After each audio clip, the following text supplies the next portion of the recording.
Assalamualaikum warahmatullahi wabarakatuh. Perkenalkan, nama saya Laila Rofiatunisa dari Prodi PPKN semester 2.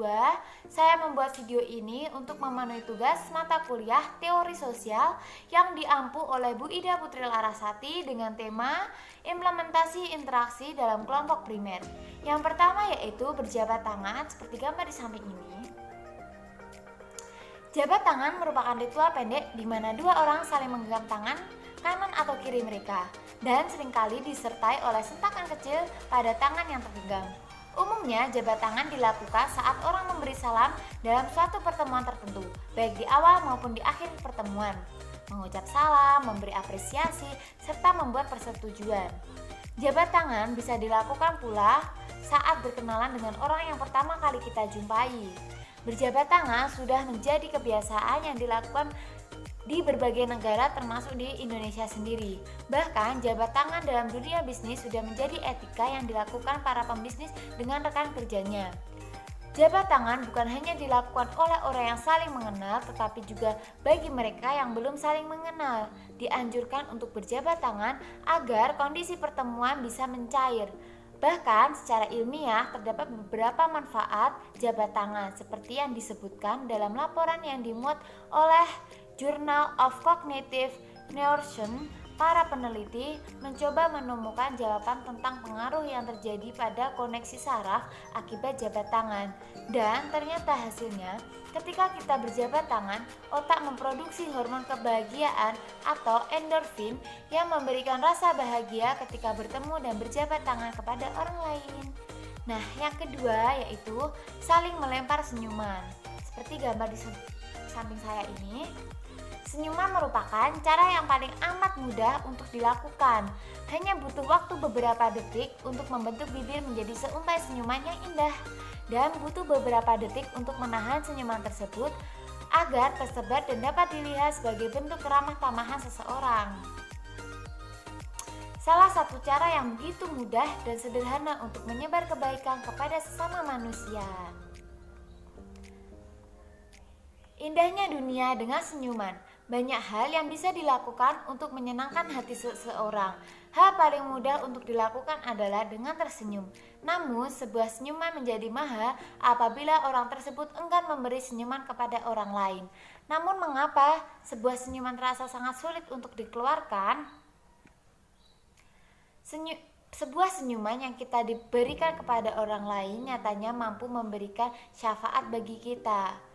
Seperti contoh rahasia awet muda. Karena otot-otot pada wajah akan menarik sehingga membuat wajah kita terlihat lebih muda dengan kita tersenyum.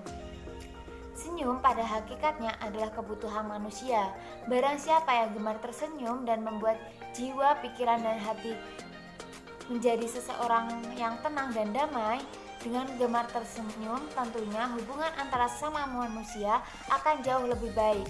Dengan senyum kita bisa melihat keindahan dunia, karena dari situlah kita bisa mendapatkan ketentraman hati.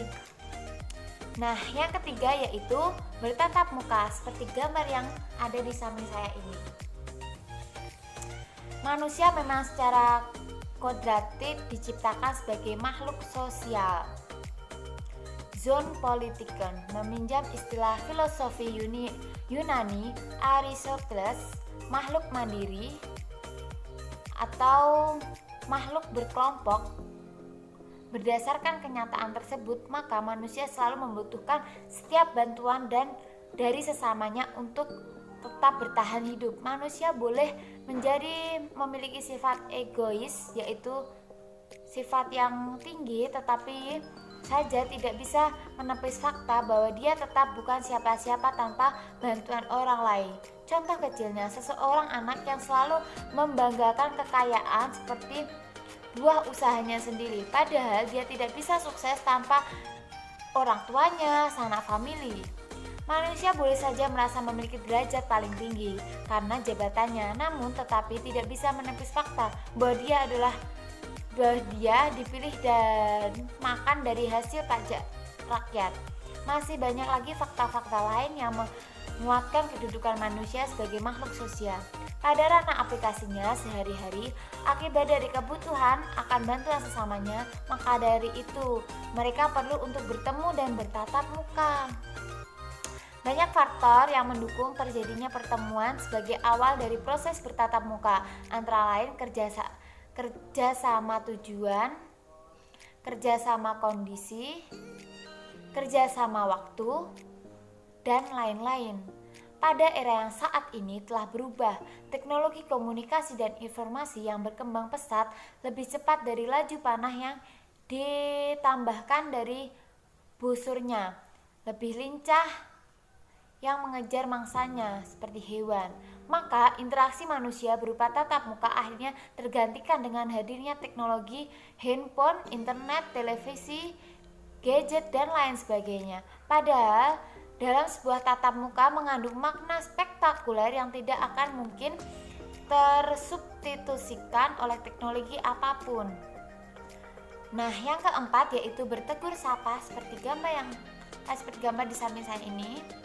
Bertegur sapa mencerminkan sikap sosial nilai-nilai Pancasila. Hal ini dikarenakan menyangkut soal sila kedua, yakni kemanusiaan yang adil dan beradab. Kemanusiaan yang adil dan beradab bahwa kita menghargai orang lain dengan salah satu caranya adalah bertegur sapa sebagai wujud dari kemanusiaan yang beradab.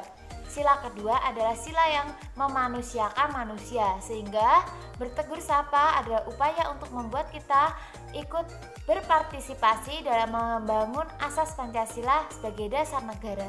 Dan yang terakhir adalah kontak guru dan murid seperti foto di samping saya ini.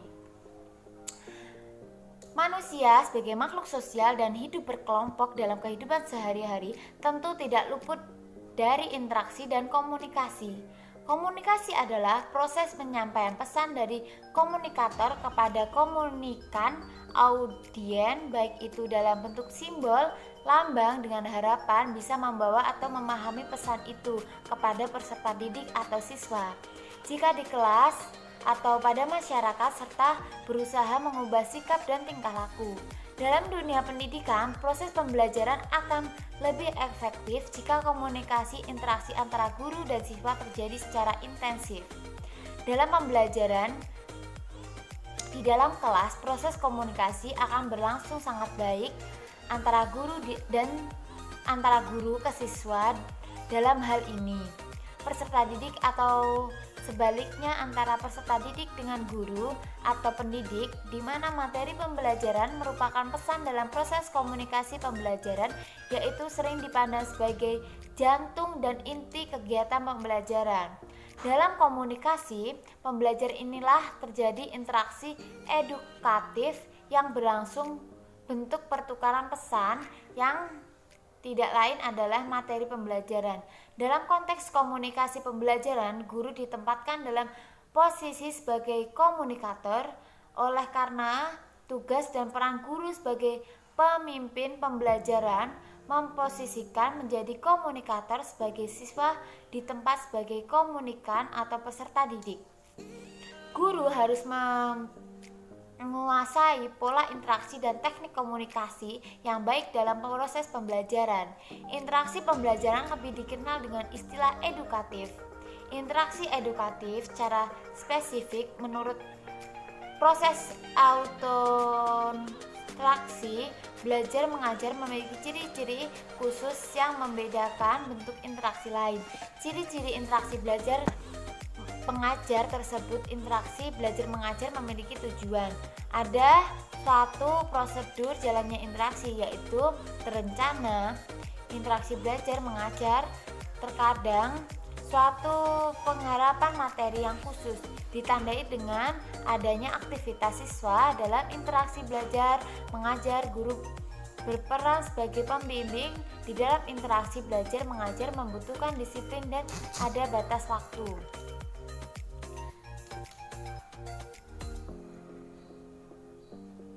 Nah, jadi guru dan siswa harus saling interaksi yang aktif agar siswa dapat berkomunikasi dengan baik dengan gurunya. Nah, sekian penjelasan dari saya tadi. Apabila ada kurang lebihnya, saya mohon maaf. Dan saya mengucapkan selamat menunaikan ibadah puasa bagi yang menjalankan. Wassalamualaikum warahmatullahi wabarakatuh.